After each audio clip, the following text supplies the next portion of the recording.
Boeing is bringing the future of unmanned aircraft carrier aviation to the U.S. Navy with the MQ-25. An unmanned aircraft system designed for the U.S. Navy mission, it will provide the needed robust refueling capability, thereby extending the combat range of deployed Boeing F/A-18 Super Hornet, Boeing EA-18G Growler, and Lockheed Martin F-35C fighters.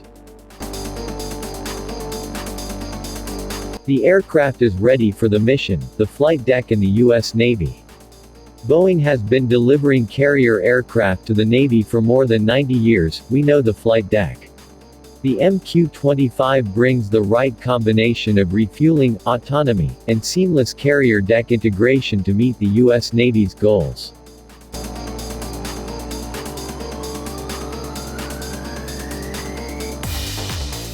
Boeing has been delivering carrier aircraft to the U.S. Navy for more than 90 years, they know carrier operations and can provide seamless integration with existing systems. Boeing's MQ-25 design is powered by one Rolls-Royce A3007N turbofan engine delivering 10,000 pounds of thrust. It is a variant of the engine used to power the Navy's MQ-4C Triton. The aircraft is less stealthy than flying wing UAVs.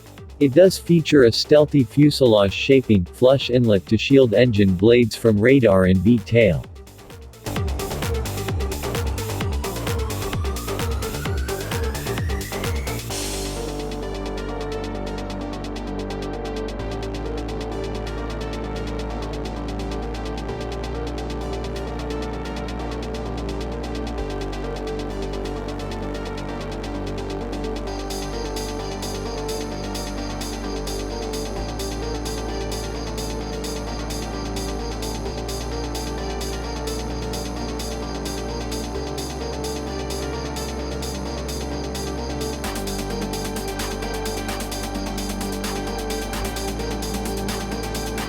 Boeing's carrier heritage stretches back to the 1930s Douglas TBD Devastator to today's latest generation F/A-18E, F Super Hornet. The Pentagon apparently made this program change in order to address the Navy's expected fighter shortfall by directing funds to buy additional F/A-18E, F Super Hornets and accelerate purchases and development of the F-35C. Having the CBARS as the first carrier-based UAV provides a less complex bridge to the future F/A-XX, should it be an unmanned strike platform. It also addresses the carrier's need for an organic refueling aircraft, proposed as a mission for the UCLASS since 2014, freeing up the 20 to 30% of Super Hornets performing the mission in a more capable and cost-effective manner than modifying the F-35, B-22 Osprey, and E-2D Hawkeye, or bringing the retired S-3 Viking back into service.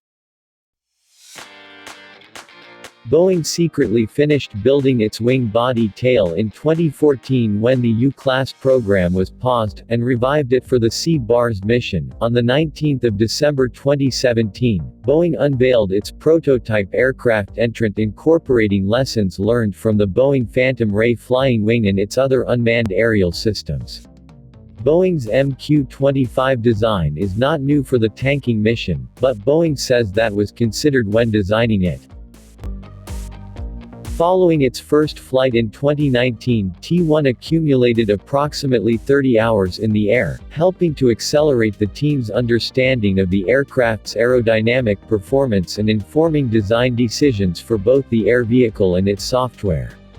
T1 flights with an aerial refueling store will test the aerodynamics of the aircraft and the ARS at various points of the flight envelope, as well as extension and retraction of the hose and drogue used for refueling.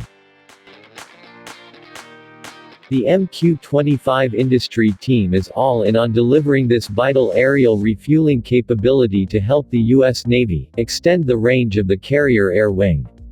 The industry team includes iTech Defense Systems, BAE Systems, Collins Aerospace, Cox & Company, Crane Aerospace and Electronics, Rolls-Royce and few other teams.